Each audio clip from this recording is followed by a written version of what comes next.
The Norwegian government has embraced black metal and all of its flaws. They even train their diplomats on the history of black metal and have enshrined one of the greatest black metal albums of all time in their national library. But how did a genre of music known for its satanic ideas and bottom-tier production become so culturally important? The truth is, it lies in the origin of the music and the story of the scene that surrounds it. Arson, Satan, even this. There's a lot of history here, and that's not even the craziest part, because whether you know the story of black metal or not, by the end of this video, you're gonna have new information on the story of black metal that you didn't know before, including the deletion, if you know what I mean, of an innocent person. And I'm not talking about Euronymous or Dead. By the way, I'm Kane Irvine. This is the heaviest show in the universe. I am a former metal elitist basement dweller and lifelong metalhead. Metal is all I do all the time. I live for it. So let's jump right in. I've often said that the first real black metal album wasn't actually black metal by Venom, but it was actually under the sign of the Black Mark. And that's mainly because the signature guitar sound that we have come to associate with black metal was first heard on that album. But eventually it was actually Euronymous of the band Mayhem who popularized this style. Think of it like Slayer and death metal. On Rain and Blood and Hell Awaits, they made the blueprint for all those crazy death metal riffs. But death metal wasn't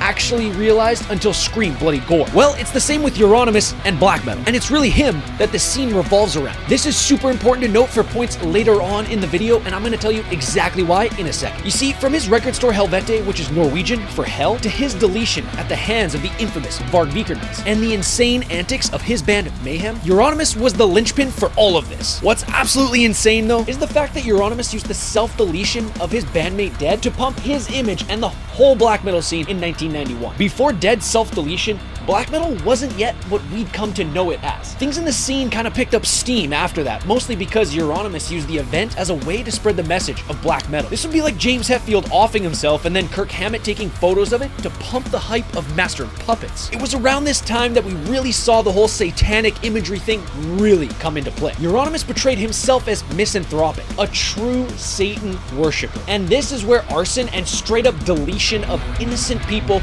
started to happen. The imagery and words of bands in the scene may have started with Euronymous, but they quickly absorbed them into their own. Of course, there's the famous eventual deletion of Euronymous by Euronymous, but there is a deletion in this scene before that no one talks about. But before I get into that, this whole entire black metal scene is super in-depth. I can't get to it all in this video, but if you guys want me to make a full video on the history of Norwegian black metal, comment down below, I'll make it. Let's get back into the video. This next part is something people often forget or just never talk about, and it leads into why this scene has become so pivotal in Norway's culture. One of the scene's most important bands, Emperor, had one of its members charged with human deletion after they released one of the greatest metal albums ever. This just shows how insane this scene really was. In 1992, Emperor drummer Faust confessed to other members of the so-called black metal inner circle, which included guys like Euronymous and Euronymous, that he had deleted a gay man by the name of Magni Andresen by stabbing him 37 times and then beating his head in. He wouldn't be convicted of this until 1994. By then, Emperor had already released In the Night Side Eclipse, and other members of the scene, including Faust, had performed numerous church burnings, 52 to be exact. This was an attempt to, quote, rid the world of Christianity, end quote. But this thought process would go on to prove that all of this arson and satanic imagery and whatnot was just teenage angst. But more on that later, because this wild, insane, incredibly important part of metal's history is no longer just metal history. It's a part of Norway's national identity and biggest cultural export. How is that possible?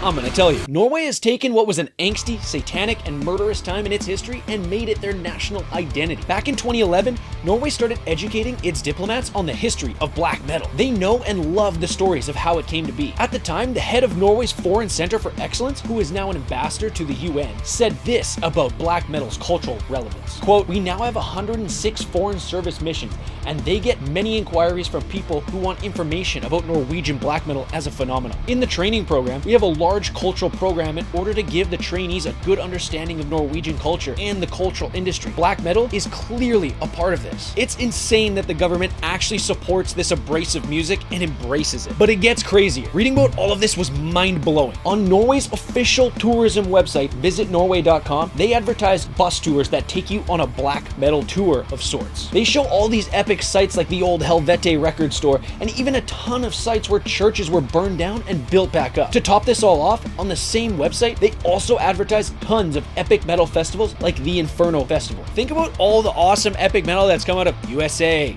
Germany, Canada, the UK. None of those countries embraces metal like Norway does. It's mind-blowing, man. And the absolute cherry on top of all of this black metal praise is the fact that Dark Thrones, ablaze in the northern sky, has been officially enshrined in Norway's National Library, which is like America's Library of Congress, an official library of Norway's history. If that isn't absolutely based in true cult, I don't know what is. Actually, I guess it's the opposite of what those nerds branded as true cult, but anyway, it's still incredibly based. For reference, I'm pretty sure the only other metal album to ever receive this treatment is Master of Puppets in the American Library of Congress. But this all begs the question, how did something that was so dark, so abrasive, so counterculture, how did it become so vital to Norway's national identity? Well, it's because it's not actually as dark and twisted as it seems. While yes, those deletions and church burnings did happen, this can all be attributed to teenage angst, not Satanism and devil worshiping. People who knew Euronymous personally claim that, quote, the extreme satanic image he projected was, in fact, just that.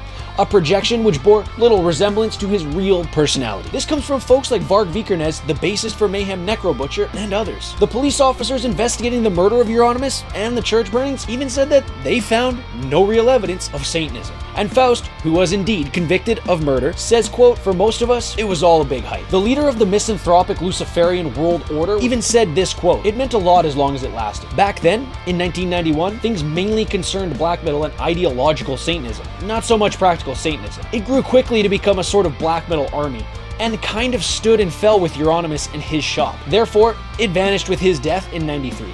Sadly enough, many people involved at that time betrayed their ideals and lost their interest when things fell apart. Like it was nothing more than a hype of temporary nature. If no one thinks Euronymous really meant it, and it all kind of stopped when he died, did it ever really mean anything? A lot of these guys are even quoted as saying they were just trying to gain acceptance in the black metal scene by burning these churches. Of course, this doesn't excuse any of this at all, I'm not saying that. But what it does do is make one hell of a story. And the government of Norway realizes this. And they've used it successfully to build an export that brings in tons of tourism. And to keep this rich history alive for more than just us metal nerds to love and appreciate. Thank you so much for watching. Please check this video out on Death's Human to find out the story of how Chuck got kicked out of his own band. Or this video on the insanely rich influences of Volbeat. Long live metal.